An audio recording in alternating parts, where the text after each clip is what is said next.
Welcome back to the Gunn Show, my friends. I appreciate you being here. I haven't said this in a while, or what I'm about to say in a while, but if you've shown up to the Gunn Show and you're looking for muscles or weapons, I don't have either of those. It's actually two ends, as you can see on my shirt. If you're on YouTube right now, as I'm moving this around in an awkward way because everything's left and everything is right when I'm looking at the TV that's pointed at me. For those of you listening right now, none of that made sense. That's okay. But this is the Gunn Show. We do focus on manufacturing. We focus on humanizing manufacturing. We focus on connecting the outside world to everything that's made around us. So sometimes we do talk about guns, and my producer definitely has muscles, but I do not, and I don't have any guns. But Christian, for sure, he flexes, he beats people up in the MMA ring. He actually went to a show not too long ago, had a great time. And we will bring him on from time to time just to see what his opinion is in manufacturing. I can see him back there smiling right now. But we appreciate him for sure. Let me just say, as we start moving forward here, as we always do on every show, thank you if this is your first time, and if you're a repeating listener or watcher, thank you for being here as well. This is an MTDCNC production, and we have to thank our sponsors before we do anything else. Without our sponsors, we don't exist either. So our sponsors, thank you so much to the AMT team for IMTS, Ebota Growth Systems, Shop Floor Coffee, and the American Precision Museum. Today, at the end of the show, I hope you stick around. We have some fun games. It will be two truths and a lie. Let's see if my guest today can get it right, as so many folks out there seem to make a mistake on how that game actually works. I mean, I played Spin the Bottle in like 8 minutes in Heaven and Truth or Dare and Two Truths and I mean, they all came together in my time. Maybe I'm just out there weird. I don't know. But yeah, Two Truths and a Lie and Rapid Fire. Rapid Fire is fun because there's no planning to this. That you just ask a question and see what pops out. Sometimes I word vomit a lot. I should have a better filter, I think, when I'm talking about a lot of subjects out there. So Rapid Fire is a lot of fun. Without any further ado, let me welcome my good friend, Sean, president at Great Lakes Machinery. Also went to West Virginia University, which is just beside my home state of Virginia, from 2008 to 2013. And also machine gun section leader in the Marine Corps from 2014 and 2018. So we get to figure out today, with that path and journey, how the heck he got into manufacturing. And maybe you want to get into manufacturing as well. So Sean, thank you so much for being here, my friend. Appreciate having me on, Tony. Welcome back to the Gunn Show, my friends. This is the VIP edition. Absolutely. I'm excited to have you here. The first time we met, I was in your territory. Yep. And we got to talk with some really amazing folks in a huge machine shop, mainly focused on your Kitamuras, but right. The facility was massive. The stories were great. I learned a lot from you and your team. And I asked you then, as I'm going to ask you today, because of your history and background, what inspired you to get a career in manufacturing? How did those dots line up? It's an interesting career path. I mean, I started out at West Virginia, went to school for economics, and then I would say just before my victory lap, my fifth year, because I didn't graduate in 4 naturally, I couldn't get past business law. It was around the time of the Boston bombing that happened, and naturally I kind of had the inkling that I wanted to join the military in some capacity. Originally wanted to be a Navy SEAL, but spoke with a retired Navy SEAL and spoke with a retired Marine Corps guy, and he kind of swayed me towards the Marine Corps on the military side of the house. So 9/11 was inspiring me to push that way, and then I remember before the fifth year, the Boston bombing happened, and that kind of just catapulted me right into there. It was, how fast can I graduate and join the Marine Corps?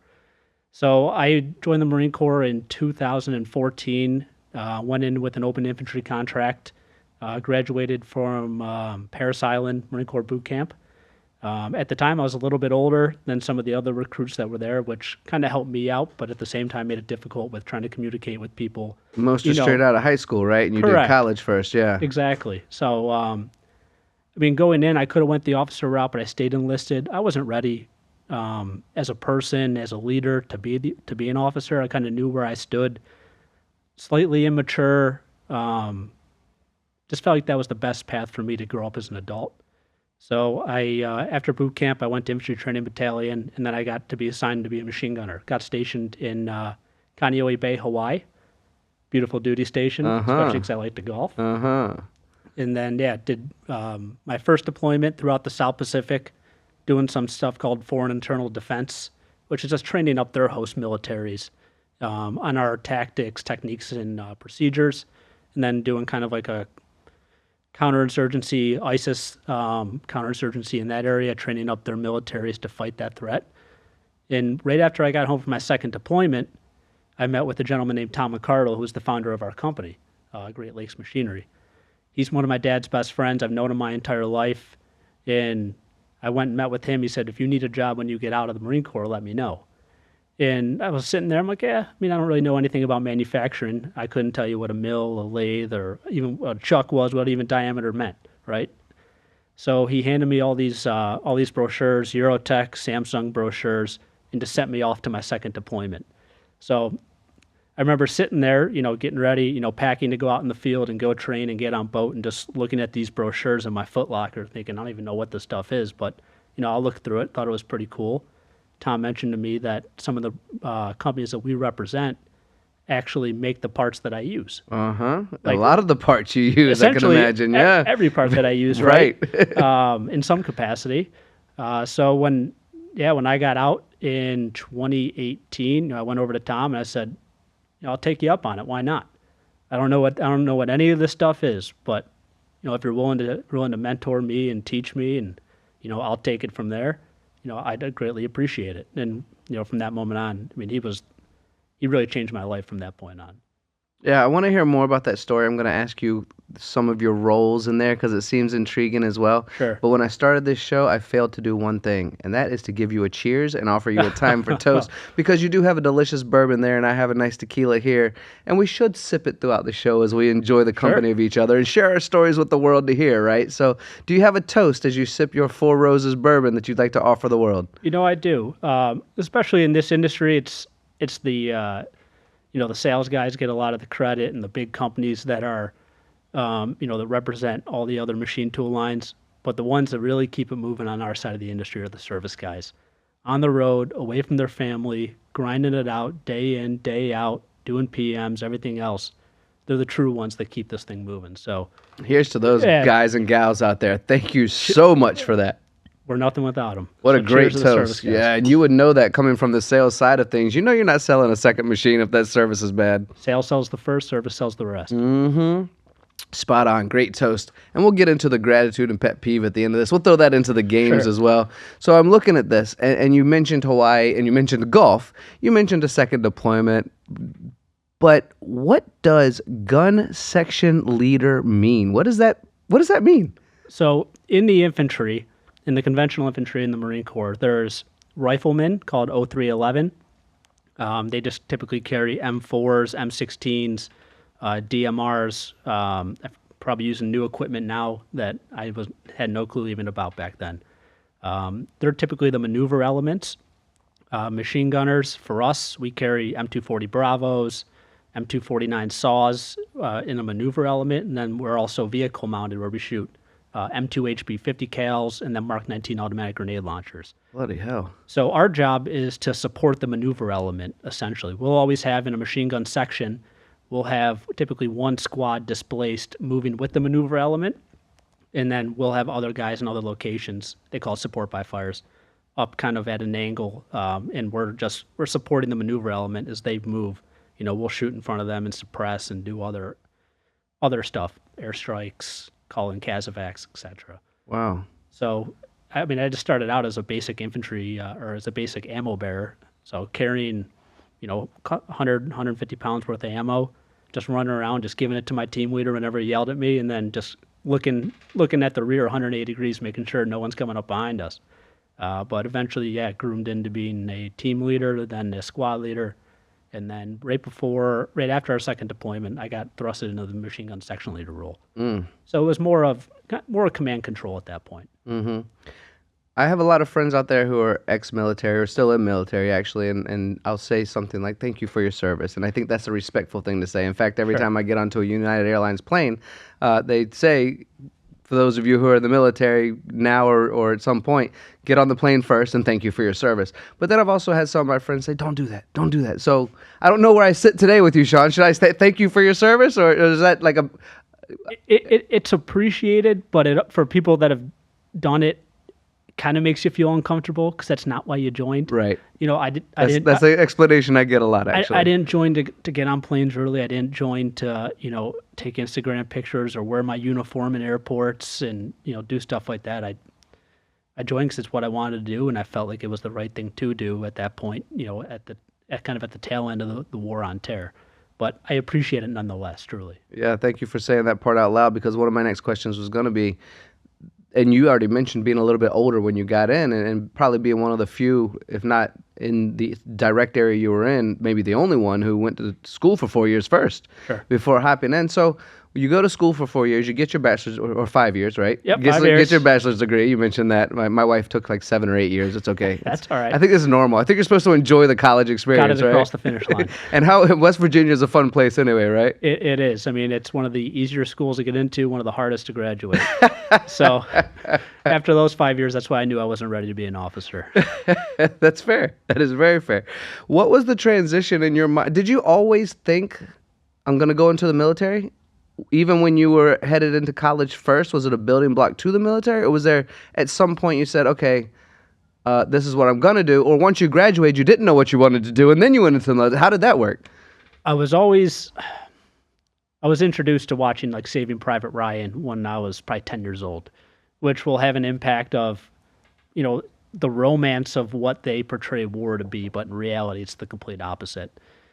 When I went to college, I was always interested. It was kind of one of those things that I wanted to do, but I never thought I would actually drive myself to a recruiter's office and sign up. Mm-hmm. But, after the Boston bombing thing and kind of realizing I don't know what I'm going to do after college, I'm not really cut out to go sit in an office, do a 9 to 5. What was your major, by the way? Economics. Okay, cool. So probably perishable by now, but there's still some things that I use. But it was always something that I wanted. My grandfather was in the Army during World War II. I think he went off to France when he was 19. He watched one of his buddies get shot in the head by a German sniper. He ran out there to try to grab him. Himself got shot in the head as well, survived. What? Yep. So he's a Bronze Star recipient. That definitely was influential for me because it kind of felt like it ran in our blood a little bit. And yeah, right after the Boston bombing, I just said, I'm just going to do it. So do I have permission to ask a little bit more about that? Sure. Is that okay? Yeah. Your grandfather survived. Yes, sir. His friend did not. Was there residual? Yeah, I mean, blindness out of one. He got shot kind of. Oh my God. Kind of you would call it like a 45 from the front to the right earlobe or left earlobe. I forget which side it was, but. Yeah, without any regard for his own safety. I'm not sure if the gentleman that he went to try to rescue survived or not, but I know he did, and it's kind of one of those things, fight or flight. You just act. It's a brave thing to do. And he did, fight or flight, right? Especially when you're a 19-year-old kid, thousands of miles away from home in a war zone in France. I mean, it's unbelievable. That's so brave. Yeah, it's.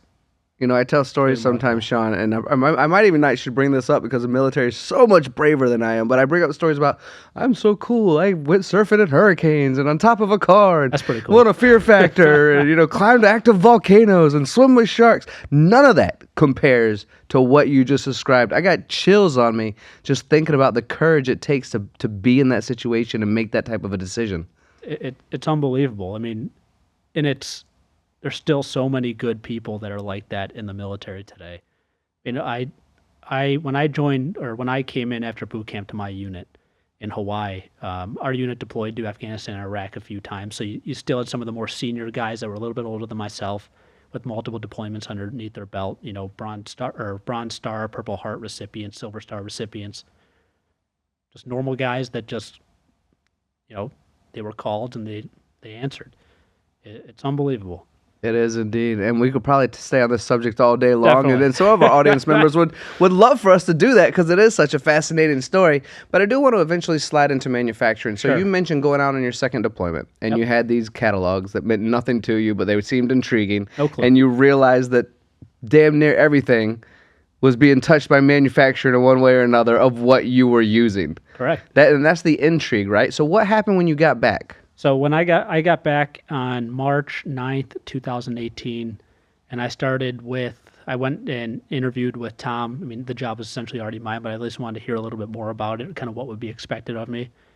Met with him and then started April 2nd of 2018 with him and just got a whole bunch of brochures. I enrolled for Tooling U through SME. Very familiar. Yep. Great folks out there. Shout out to you guys at Tooling U. Keep doing what you're doing, SME. I'll actually see you in a couple weeks.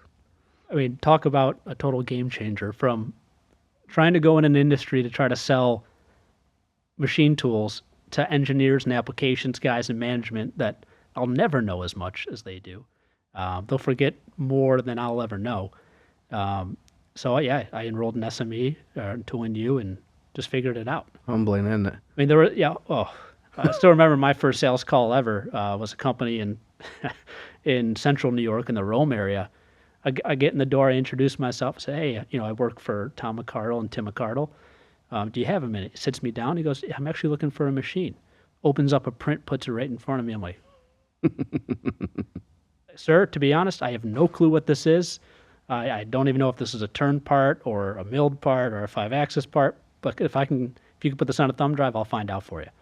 And yeah, off I went. Look, blueprints can be confusing. I get that for sure. I still remember the first time I looked at a blueprint, which probably wasn't nearly as complicated as the one you looked at, working in precious metals on jewelry. And I go, oh, okay, this is going to be fun. How do we figure this out? It was a simple 2-axis part. Oh, was it? Yeah. Okay, maybe it was equal then. Maybe I appreciate it, though. I tried. You didn't have to say that out loud. I was giving you the benefit of the doubt. All right, so you've decided to pursue this area, right? And you may have answered this already, but it's a question that I have is, has there been any pivotal moments that kind of shaped where you are today?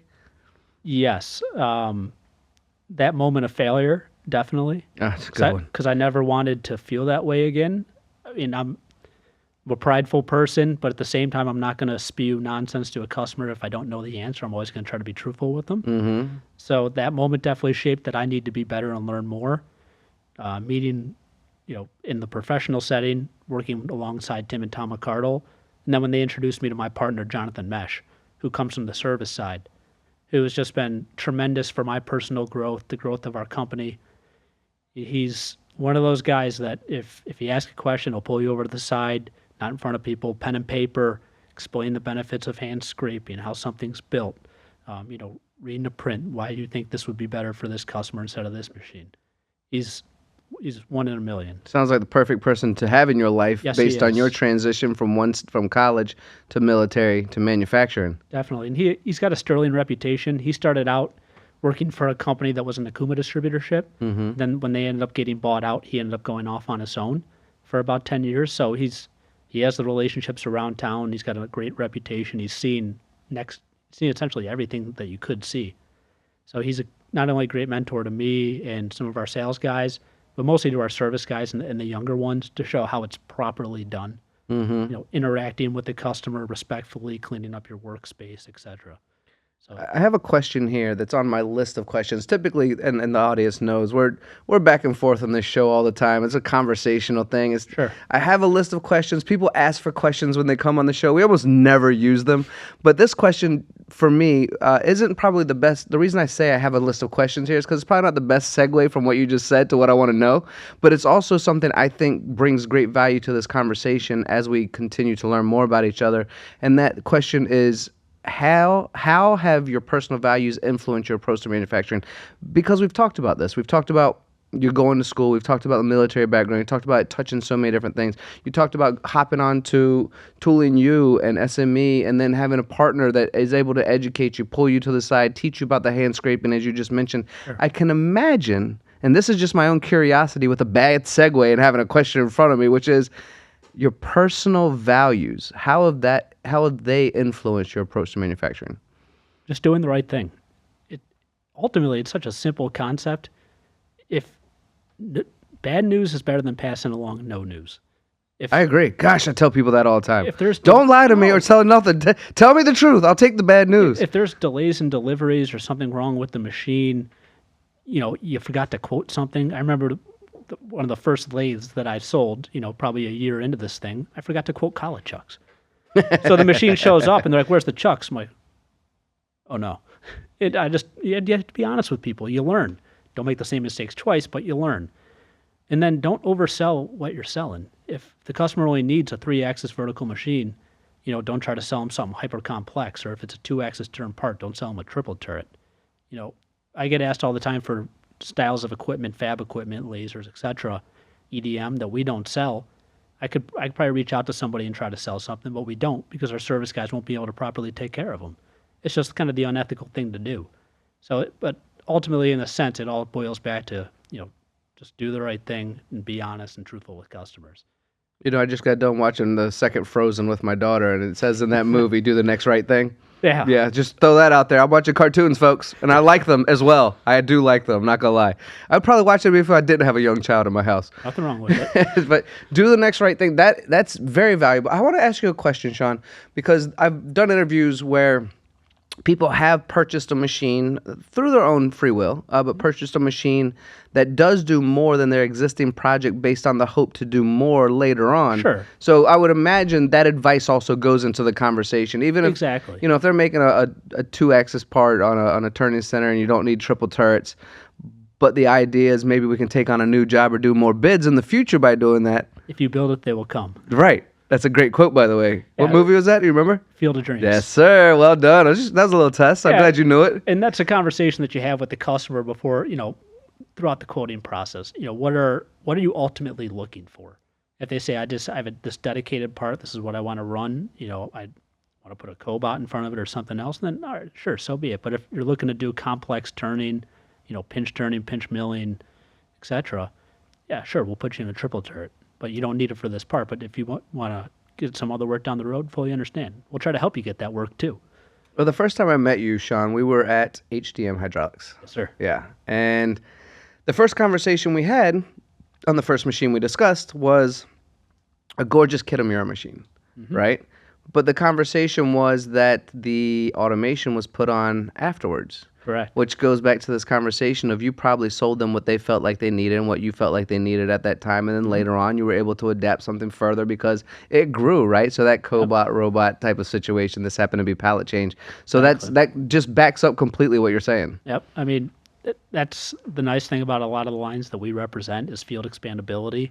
It allows the customer to split investments.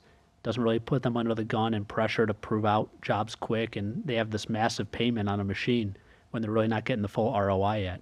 So it does really help, but it all kind of dials back to where do you want to end up and how do we get you there together? Mm-hmm. 'Cause at the end of the day, sales, it can feel so transactional, but it's a partnership. We're partners with you, you're partners with us. We appreciate your business and you're relying on us to support you. At EBITDA Growth Systems, we guarantee to double your value in 3 years. Well, instead of telling you about a guarantee, how about if I tell you a story? We had a shop owner come to us at an event saying, I'm not sure if you can help us. He said, we have our credit lines maxed out in our business. I have a second mortgage on my home, it's maxed out. I'm not sure what to do. I have a payroll coming up next week and I don't know if I'm gonna make it. Can you help us? We said we weren't sure, so we came in and we came alongside of him. In 18 months, he went from not having any money to having over $800,000 in the bank and having a 6 times exit what his value was at that day. And now he's living a life that he always dreamed of with his family. And it's fantastic, and that's what's really rewarding for us, and that's what EBITDA Growth Systems is all about. If you want to know more about EBITDA Growth Systems, go to www.ebitagrowthsystems.com, EBITDA growthsystems.com, and go to our contact page where I will reach out to you personally. I had a conversation with someone not too long ago, Sean, exactly to this point of adapting new technologies to a manufacturing facility. And they asked me a lot of different questions, some of the questions of why are some folks slow to adopt or some countries slower to adopt than other countries. And I really boiled it down to that there's so much out there at this moment that can be considered high quality. There's only a few small differences between Project A, Project B, Project C, and it really comes down to that local support. And it sounds like in your area, in your territory, that's your focus as well, is we're going to be here to support your questions, ideas, thoughts, concepts, concerns, and make sure that we're giving you the best advice we can, the best advice that we know how. Service is the backbone of our company. I like to think that we're a service-oriented company that sells higher-end machine tools. Just about every company that we sell to has my service manager's cell phone number, all of our tech cell phone numbers. They'll answer it late at night. They'll answer it over the weekend. If we have to come in on the weekend, we will. But service is such a key piece. these companies, they put a lot of faith in you when they buy a machine. It's not inexpensive, is it? That you're going to be here for them. And if it goes down and you say, all right, well, we can't get there for 4 weeks, how are these guys going to survive? That's got to be one of the most, I mean, I'm going to take it back to what I know, which is I had to run a few machines that would break regularly, so I had to learn how to repair them on my own without waiting for anyone. And a lot of times it was me doing the repair, but in cases that I couldn't do it myself, that was one of the most stressful moments. And I can only imagine these folks who have invested $1.5 million in a machine or an automation cell, and the whole thing's gone down, and they're relying on this because their people they're working for are relying on this, and their people down the line. Service is so important. If something goes down, they are, I mean, not even when something goes down, they're most important, but holy cow, does that highlight their importance when something goes down? Definitely. I mean, every customer is, for us, we try to make them feel like they're singular, they're the most important customer in the world we want to develop those relationships with.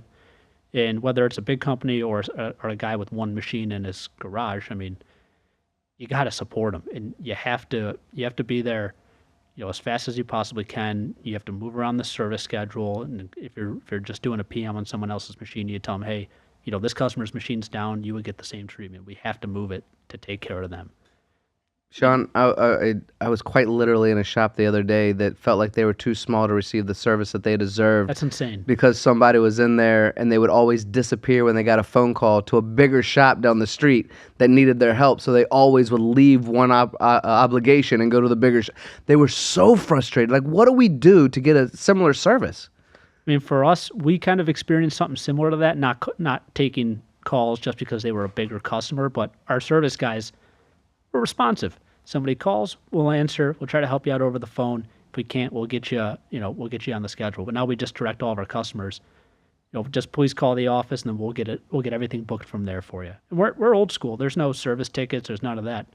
You call the office, we'll put you on the schedule. We'll call you and let you know when we're coming. If you need parts, we'll get them ordered. We're pretty simple, but ultimately boils down to service rules the day.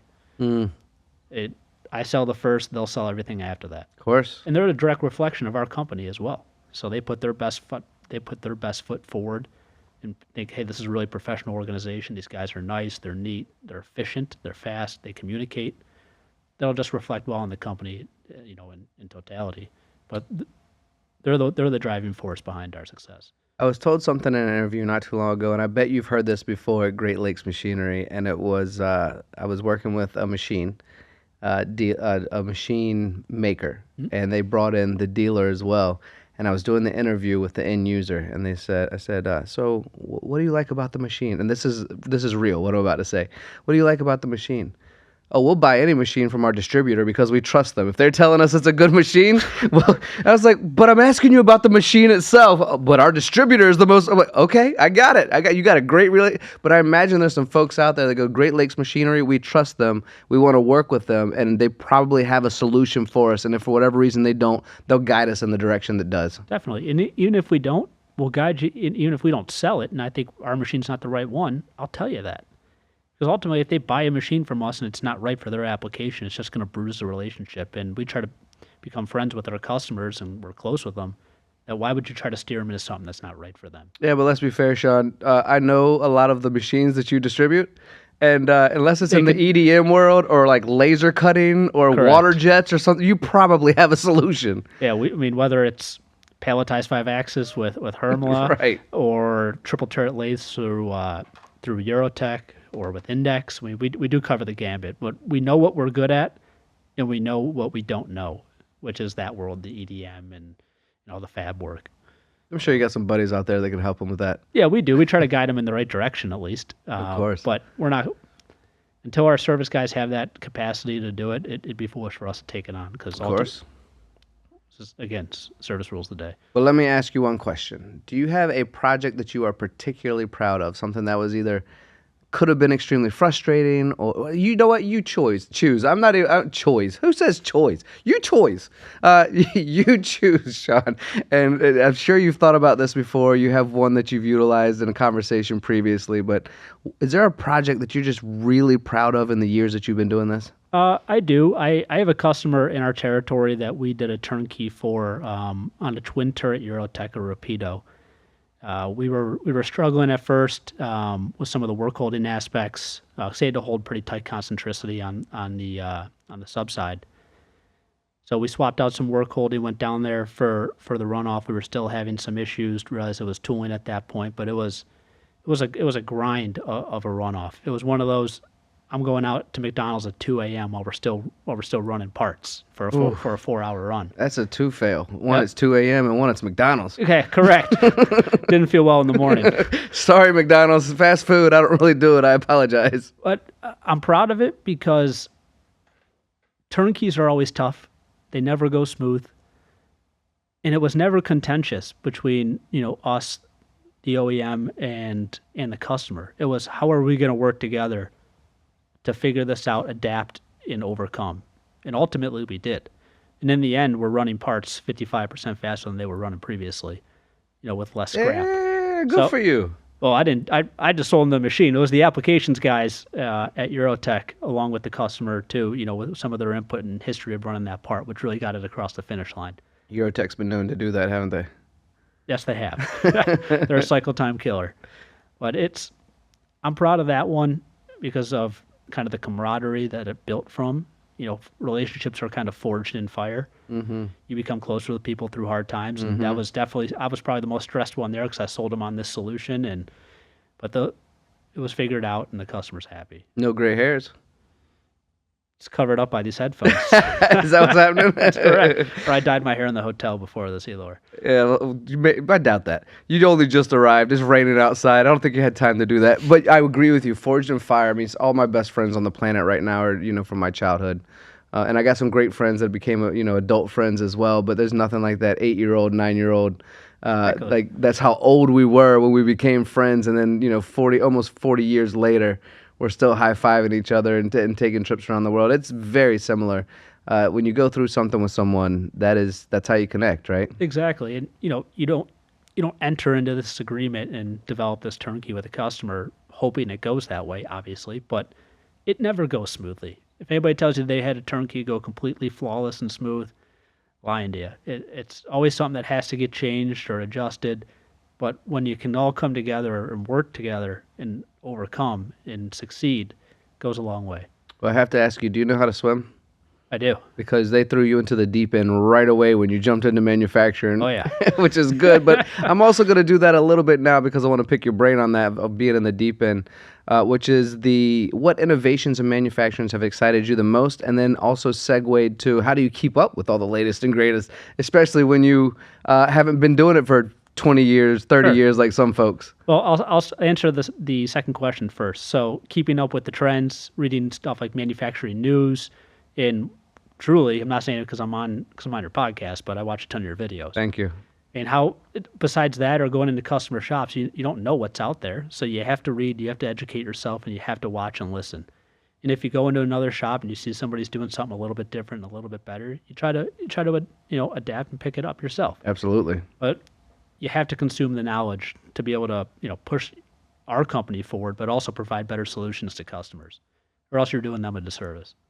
And I would say there are some great folks out there doing exactly what you just described, but then there's some stubborn folks that love the comfort zone and are just reapplying paint over rust and hoping it'll work. I've been in a mini machine shop, Sean, you probably have as well, and I look around and I go, oh my gosh, if I could manage this machine shop within 3 years, you'd be making 10 times more than you're making right now, just based on still manually loading and unloading 3-axis machines, or just there's so much more technology now. Yeah, whether it's multitasking lathes, which obviously these things cost money, but simple stuff is putting a low cost cobot in front of a machine that doesn't take lunch breaks, doesn't use the restroom, doesn't smoke cigarettes or look at its phone. Most importantly, to really just gradually build their efficiency up.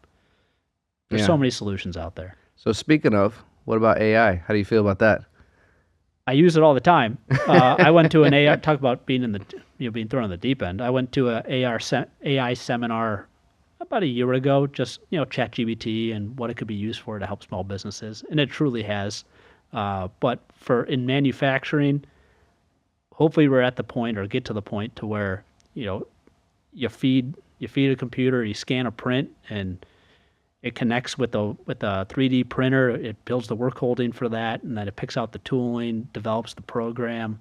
All you need to do is have somebody set it up and just hit cycle start. But it's inevitable, right? It's gonna happen. Yeah, You have to embrace it.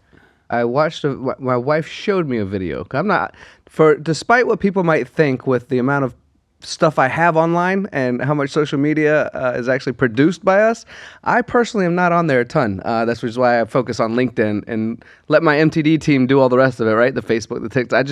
I don't have as much time as I would like, or maybe I don't want to be there. I'll let you decide. Let those guys out there decide. But my wife showed me this video the other day of this lady and AI were having a conversation with each other. And so the lady would ask a question, the AI would answer the question, and then halfway through this thing, AI goes, no, and then picks up and actually mimics her voice and starts answering all the questions in her voice. Oh my gosh. Yeah. I was like, what just happened? Talk about adapting immediately. Adapt's a key word, because I feel like it's one of those things that it's inevitable, and you never want to be the last off the blocks. It's easy to feel uncomfortable about its capabilities and where it could take you, but try to harness the positives out of it is what I'll say. Yeah, I agree with that. I'm going to ask you one more fairly serious question, because Sure. I have a whole list of fun ones, and that's even before we get to the games. But I have one more somewhat serious one, and that's based on your journey and path that you've gone through so far and what you've been able to accomplish in such a short amount of time. I mean, I'm not sure if I could have learned as quickly as you have learned, honestly, in knowing from 2018 to where we are now. And I've been doing this for 25 years, and I still fail regularly and learn something new and walk into a trade show and go, oh my gosh, I didn't even know that existed. It's just everything moves so darn quickly these days. What are your aspirations for the future of manufacturing? For us personally as a company, providing customers with world-class technology to help them succeed and to help them grow. Take care of the employees at my company, the service guys on the road making it happen, taking care of the sales guys. But ultimately, continue to forge relationships with customers to watch them succeed. That's our aspiration as a company. Obviously, we'd like to grow, but it all starts with the basic concept of take care of your customers. You've said that a few times today. I think you must mean it. I do. It's it's the most important thing for us, because we don't really sell commodity machines, I'll call it. We sell a little bit more advanced, higher end machines. So it's key for us to be able to develop those relationships and grow them. Yeah, good call. I can appreciate that. And even before we get into these fun questions, you mind being shameless for a second? Nope. I love shameless name drops and stuff. So for everyone listening right now, you've had a great story, and your story will continue in these fun questions as well. It's just to get to know you better, right? Sure. But let's talk about your territory, your machine line, the growth that you might want to have, the growth that currently exists, your team as well. Anything about Great Lakes Machinery that you'd like to just kind of shamelessly name drop. I shamelessly name drop all the time, don't I, guys? I got a lot of friends in this industry, and I love just being like, hey, how you doing? Don't forget that guy. Don't forget that company. But websites or your territories, machines, how you help people in your territory. Absolutely. Let's be shameless for a moment. Sure. This is kind of feels like my conventional voicemail that I leave customers. We're a CNC machine tool sales company. We're out of Lancaster, New York, which is a suburb of Buffalo. We've been in business since 1989. We sell Kitamura, Smec, Eurotech, Hermla, Index, Shibora, Parpus, and then Vision-Wide Bridge Mills. Hell of a lineup. And they don't compete. They all complement each other really well. And we just came out from the uncomfortable of, we signed an automation line, which, I kind of feel like I might be a little bit late off the blocks on that, but it was never a skill set that we had as a company. So I feel like it was ultimately important for the customers in the end. But yeah, we've been around since 1989. We just cover from Buffalo over to Albany, and that's our territory. When we first started, we covered Western Pennsylvania for a little bit. That was more me being over-ambitious and overzealous without the proper structure. Sure. Service. That's the biggest thing. Yeah. Not having a service guy that's, you have guys that are 5 hours away, not 30 minutes. How many machine shops are in that area? In Western More or less. Western Pennsylvania? No, the area that you have now from Buffalo to Albany. I want to say I have over 900 accounts on our CRM. A little bit more than that. Most of the manufacturing, if you look at the UCCs and the EDAs, it can kind of tell you where the hot zones are or where the trends are, and you can just pick that out based on some of the bigger companies and who they farm work out to. But yeah, up north of 900, I would say. It's good. I didn't realize it was that many up there, but I guess it makes sense, right? You got, Rochester's up there, Buffalo, Albany, Syracuse, yeah. Yeah, 4 big metros, metropolitan areas that, and then you go north up into kind of the Catskill area, and yeah, there's a lot up there. Yeah, you're not wrong. I think of it being cold, but that's correct. I appreciate doing sales when it's in the summer, and I don't have to put on snow tires and hit 4-wheel drive on my car. And if I'm going out to Albany, it's going to turn into a very long trip. And then I brought you to Florida in the summer as well, when your summer's probably better than mine right now. It is hot and muggy down here, let me tell you. At least we got the AC going today. We had a broken AC not too long ago, didn't we, Christian? He's shaking his head, yes. He doesn't playing with his microphone today, I could tell. He's half asleep. We're going to wake him up. We're going to make him play some games. Just kidding, Sean. You're doing amazing. Nobody could sleep through this, but I like to pick on Christian for sure because he doesn't. Look at him, he's just cheesing over there. Anyway, let's get into some fun questions, shall we?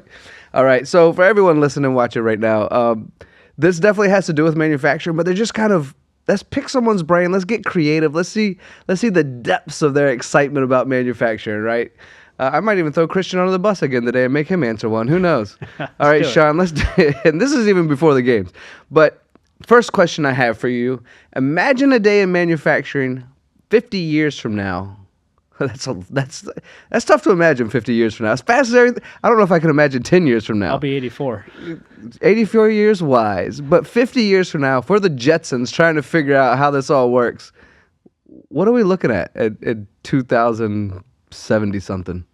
Look, right now, kids are looking at what they're going to be doing in the future, and some of them don't even know what a career in manufacturing could look like. So what we're trying to do is support organizations and initiatives that are telling kids what a career in manufacturing is. So help us give back by purchasing Shop Floor Coffee.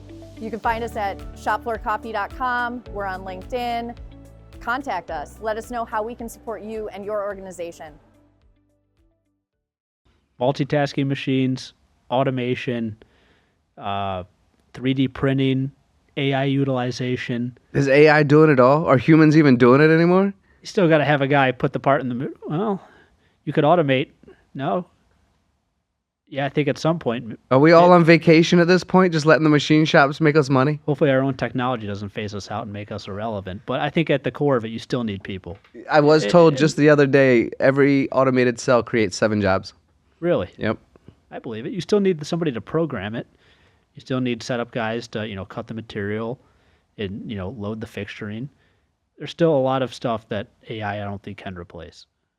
We'll find out. It's learning quickly. It's learning a lot quicker than I am. Unfortunately, we're going to find out. So. For better, have you seen iRobot? I have. Yeah, a lot of us are bringing that up these days, aren't we? I'm trying to harness the positive side of AI that I've used personally, but there's also that in the back of my mind, that movie. I got some friends that kind of yell at their Alexas and Echo Dots and things like that. Not me. I'm polite. I'm like, look, whatever's happening in the future, I'm like, can you please play my Spotify for me today? Thank you so much. I'm so polite because AI might take over everything. Yeah, you're grooming the AI to spare you when the day comes. Exactly. It's forward thinking. Well, I'm trying to be a nice guy anyway, so why not do it to technology as well? Sure. All right, second one, just for fun. If you were a machine in a manufacturing plant, which one would you be and why? I know I've mentioned the machine already on this podcast. I would probably say a Eurotech BMX 45Y2 Rapido. Twin turret, twin spindle, shifting sub-spindle, tailstock mount above it, simultaneous operations, simultaneous actions, one operation for the part. That's what I feel like. Sometimes I get to the office, I'm doing marketing, an hour later, I'm 45 minutes away at a shop. I come back, I'm doing a quote, I'm answering, accountants' questions, all over the place.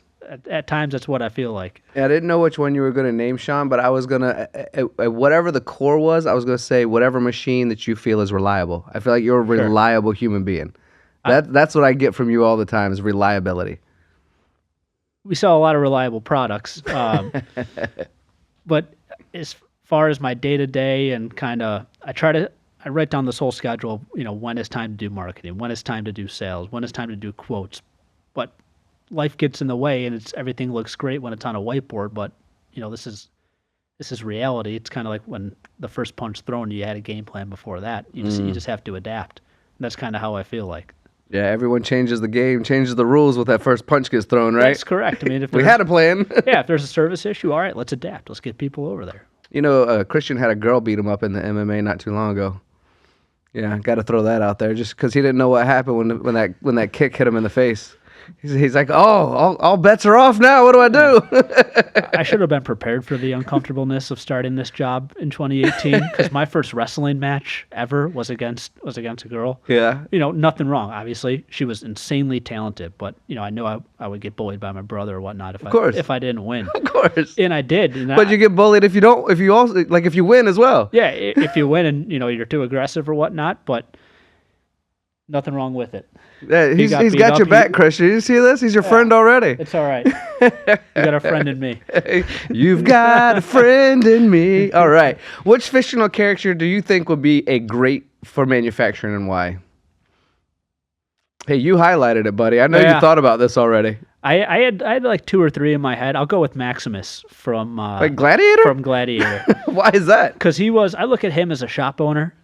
He's experienced the high of highs and the low of lows through COVID, built himself back up, experienced the glory. Now he's back.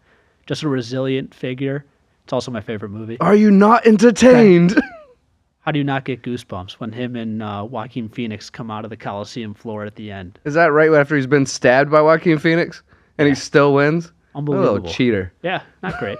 Low integrity character Joaquin Phoenix is. I tell you. And they try to get him eaten by tigers even before that. They couldn't take him down.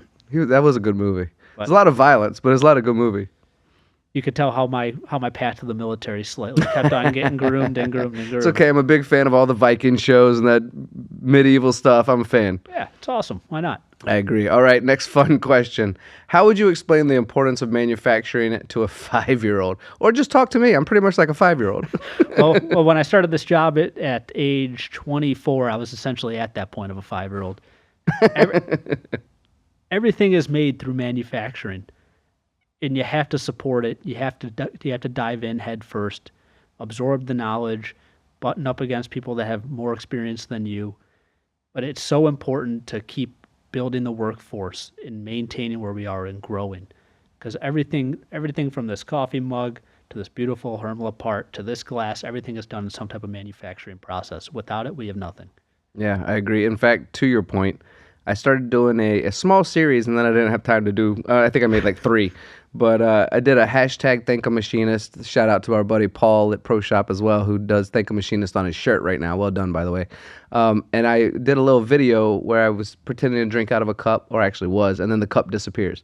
And then I was sitting in the chair on the beach, and the chair disappears. And I was like, don't worry, I got more stuff in my bag, and my bag disappears. That's what happens if you don't have manufacturing. It all disappears. Correct. Yeah. And you have to be invested in it. You got to start driving people towards it.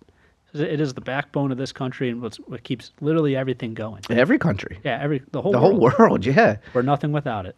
Yeah, I mean, I actually thought sometimes that living in a cave might be fun. I was in Aruba not too long ago where they were mining gold, and I climbed into this little area where the Spanish were there, and I was like, dude, I could live in this cave. I got sunlights in here, and it was nice, but maybe at the end of the day, not the best idea. No, I've lived in caves. I've lived in the desert, in the jungle.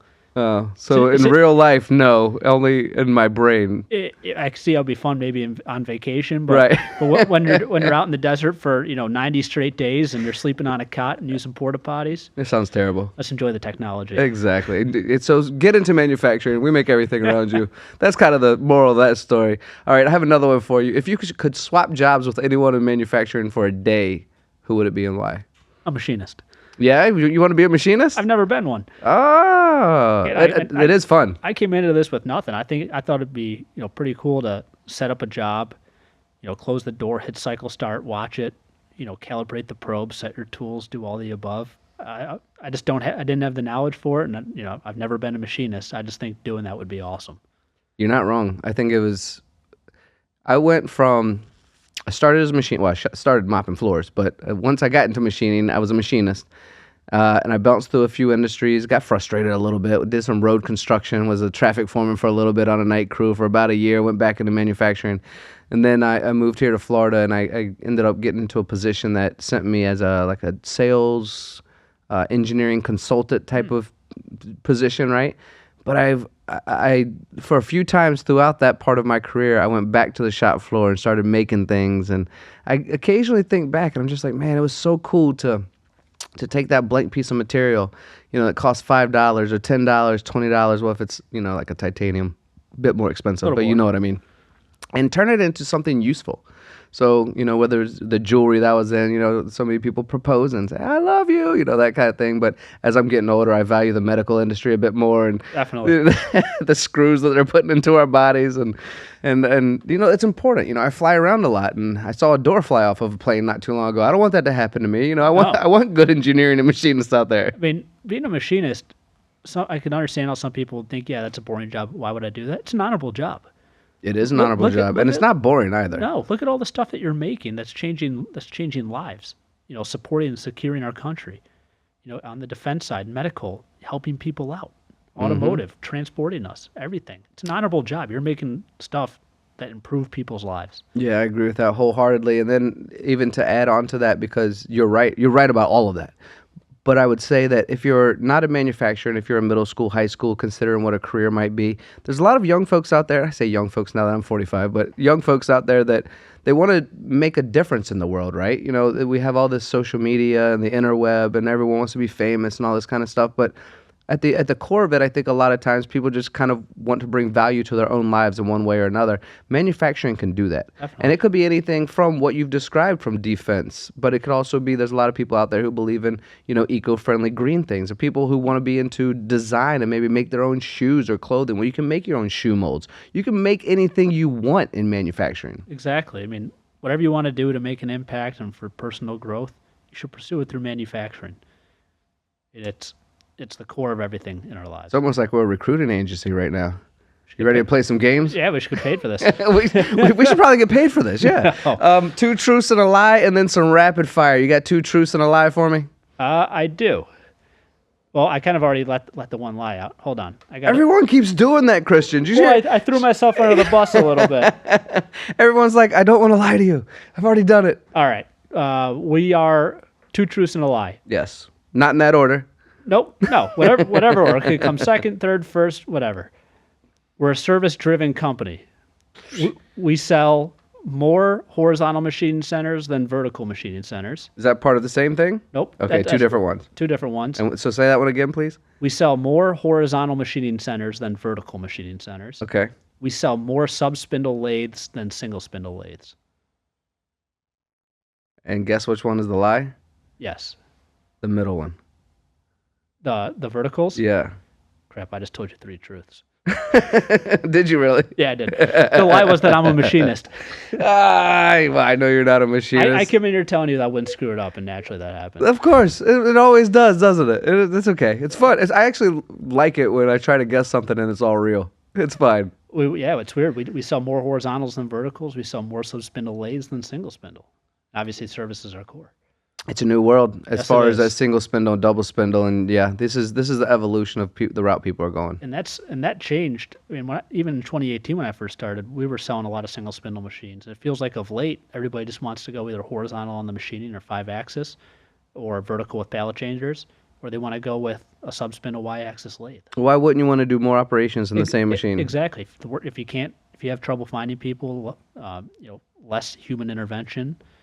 Even if so I've visited a lot of countries like your Indonesias, your Vietnams, your Malaysias, a lot of Latin American countries where they actually do have an abundance of people willing to work for, manufacturing, and you can throw people at machines.